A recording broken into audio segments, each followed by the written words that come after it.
अमेरिकी राष्ट्रपति का चुनाव हो चुका है।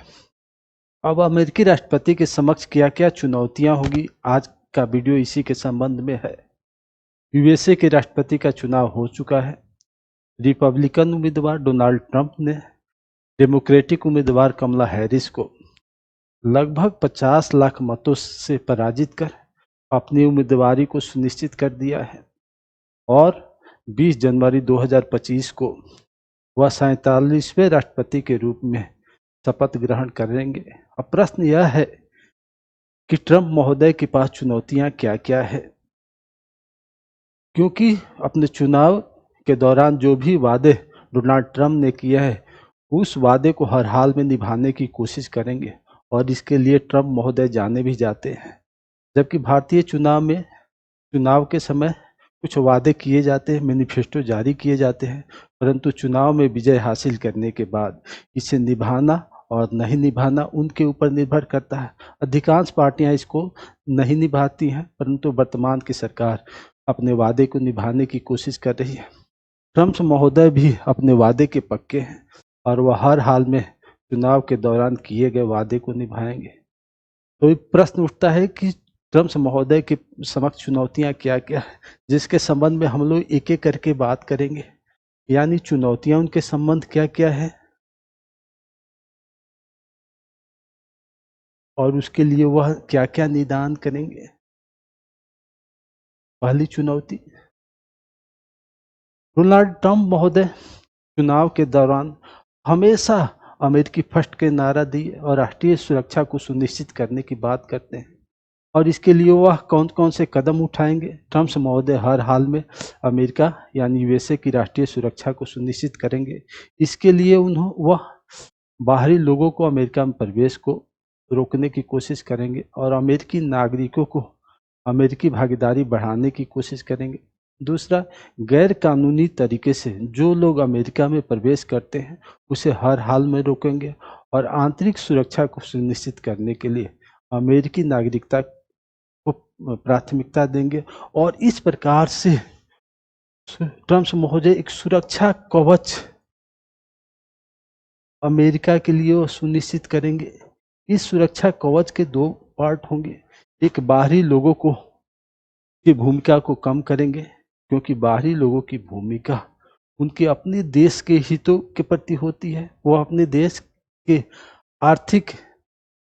बजट को बढ़ाने की कोशिश करते हैं। उनका हित स्वदेश यानी अमेरिका के लिए नहीं होता। और साथ ही साथ दूसरा, अमेरिकी नागरिकों की भूमिका को बढ़ाएंगे, क्योंकि अमेरिकी नागरिकों की भूमिका जितनी बढ़ेगी उनका सहयोग वहाँ के जीडीपी में होगा और वह देशभक्त राष्ट्रभक्त के रूप में अमेरिकी नागरिकता के साथ साथ वह वहाँ की सुरक्षा को भी सुनिश्चित करेंगे। अब दूसरा चुनौती क्या होगा, ट्रंप महोदय बार बार जनता से जुड़े हुए कुछ आम समस्याएं शिक्षा स्वास्थ्य के संबंध में होगा, क्योंकि अपने चुनाव के समय वह बार बार शिक्षा स्वास्थ्य के संबंध में बात करते हैं। तो इसके संबंध में ट्रंप महोदय क्या निदान करेंगे। ट्रंप महोदय ने इस समस्या के निदान करने के लिए जो शिक्षा स्वास्थ्य संबंधी समस्याओं को निदान यानी जो रिस्पॉन्सिबिलिटी शिक्षा और स्वास्थ्य के संबंध में केंद्र सरकार की है यानी यूएसए की केंद्र सरकार की है, उस केंद्र सरकार की रिस्पॉन्सिबिलिटी को कम करेंगे या खत्म करेंगे और शिक्षा स्वास्थ्य की रिस्पॉन्सिबिलिटी वह स्टेट गवर्नमेंट पर डालने की कोशिश करेंगे। स्टेट गवर्नमेंट को डालेंगे और वह शिक्षा स्वास्थ्य वहाँ की प्रत्येक स्टेट की रिस्पॉन्सिबिलिटी होगी। आज भी देखा जाए तो भारत के शिक्षा और स्वास्थ्य संबंधी समस्याएं समवर्ती सूची का विषय है और केंद्र सरकार और राज्य सरकार मिलकर दोनों भारत के शिक्षा संबंधी समस्याओं का निदान करते हैं। अब तीसरी चुनौतियां क्या होगी, ट्रंप महोदय की तीसरी चुनौतियां आर्थिक क्षेत्र में यूएसए की प्रभुता को स्थापित रखना और वहां के उत्पादों को विश्व बाजार में स्थापित रखना और साथ ही साथ अपने बाजार यानी यूएसए के बाजार को बाहरी वस्तुओं से आच्छादित करने या कम करने की कोशिश करना होगा। इसके लिए सबसे महत्वपूर्ण निदान वह मैन्युफैक्चरिंग सेक्टर के क्षेत्र में बढ़ते हुए विश्व के प्रभाव को रोकने की कोशिश करेंगे और इसके लिए वह निम्न कदम उठाएंगे। पहला कदम उठाएंगे, यूएसए की आयात शुल्क को वह बढ़ाने की कोशिश करेंगे और साथ ही साथ यूएसए की मैन्युफैक्चरिंग सेक्टर को वह एक एक करके बढ़ाएंगे और वह स्वदेशी प्रोडक्ट को ज़्यादा से ज़्यादा उत्पाद को बढ़ाने की कोशिश करेंगे और इस प्रकार से इस उत्पाद से यूएसए के बाजार में इस उत्पाद को आच्छादित करेंगे, पहला। दूसरा, इस उत्पाद को विश्व के बाजार में आच्छादित करने की कोशिश करेंगे और साथ ही साथ यूएसए के बाजार से बाहरी वस्तुओं को निकालने की कोशिश करेंगे। दूसरी व्यवस्था क्या करेंगे, यूएसए में बढ़ती हुई बेरोजगारी को समाप्त करने के लिए वह यूएसए के लोगों को नौकरी की प्रधानता देंगे, स्वरोजगार की प्राथमिकता को सुनिश्चित करेंगे, बाहरी लोगों को वीजा को कम करेंगे और इसका प्रभाव भारत पर भी पड़ेगा। आर्थिक क्षेत्र में वह नेक्स्ट कदम क्या उठाएंगे, ट्रेडिशनल एनर्जी को की खपत और उत्पादन को बढ़ावा देंगे। तीसरा कदम, क्रेडिट कार्ड कंपनियों के लिए ब्याज लगाने की अधिकतम सीमा का निर्धारण करेंगे। चौथा काम, आंतरिक खर्च की कटौती करने की कोशिश करेंगे और साथ ही साथ विश्व के विभिन्न संस्थाएं जैसे यूएनए, नाटो में जो अमेरिकी की भागीदारी है उस भागीदारी को बेहतर तरीके से सुनिश्चित करने की कोशिश करेंगे। नेक्स्ट कदम क्या उठाएंगे, डॉलर के गिरते हुए प्रभाव या विश्व बाजार में विभिन्न मुद्राओं का प्रवेश को रोकने की कोशिश करेंगे और विश्व बाजार में डॉलर के प्रभुत्व को स्थापित करने की कोशिश करेंगे और इन सभी कदमों के फलस्वरूप वह यूएसए की आर्थिक उन्नति को सुनिश्चित करने की कोशिश करेंगे। नेक्स्ट कदम, चौथा कदम उनका क्या होगा, जो विश्व में आजकल युद्ध चल रहे हैं, रूस यूक्रेन युद्ध, इजराइल हूती हमास हिजबुल्लाह युद्ध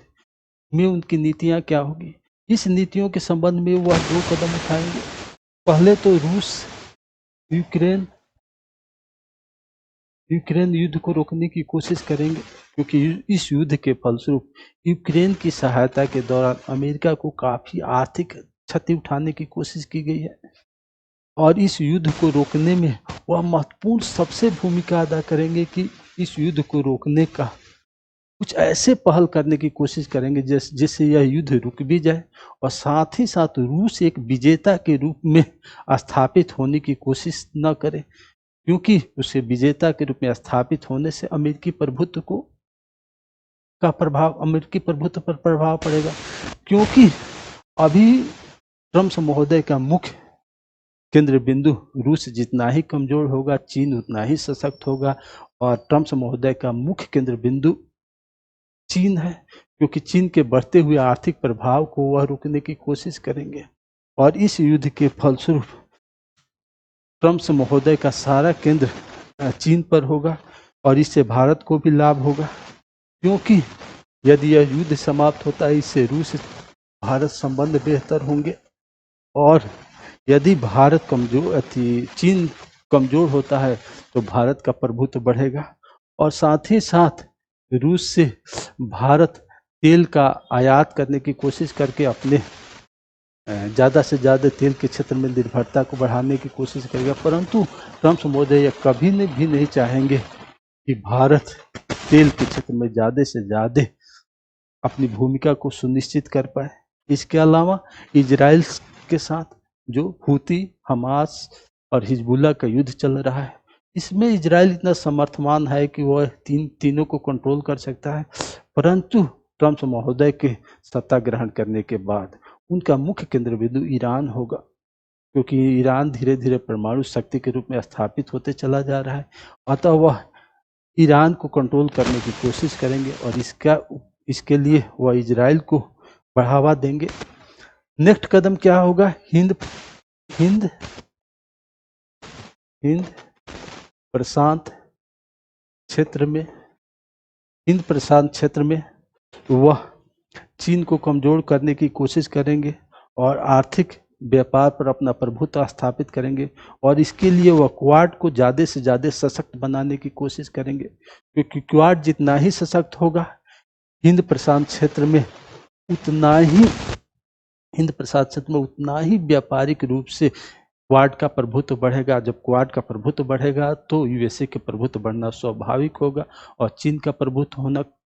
कम होगा। परंतु इसमें भारत में महत्वपूर्ण भूमिका अदा कर सकता है, क्योंकि वह क्वाड का सदस्य होने के कारण वह इन क्षेत्रों में यूएसए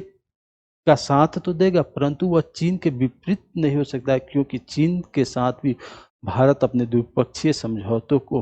या द्विपक्षीय संबंधों को बेहतर तरीके से स्थापित रखने की कोशिश करेगा। इस वजह से इस संबंध में ट्रम्प महोदय क्वाड को बेहतर बनाने और भारत पर अपने प्रभुत्व स्थापित करने की कोशिश करेंगे, परंतु भारत अपने द्विपक्षीय संबंधों को देखते हुए इसमें अपनी भूमिका को एक निश्चित दायरे तक सुनिश्चित करने की कोशिश करेगा। और इस प्रकार से ट्रम्प महोदय जब राष्ट्रपति पद की शपथ ग्रहण करेंगे तो इन्हीं 5 मुख्य बिंदुओं पर इनकी सारी चुनौतियां केंद्रित होगी, जिसके संबंध में वह बेहतर करने की कोशिश करेंगे। ओके, जय हिंद, जय भारत।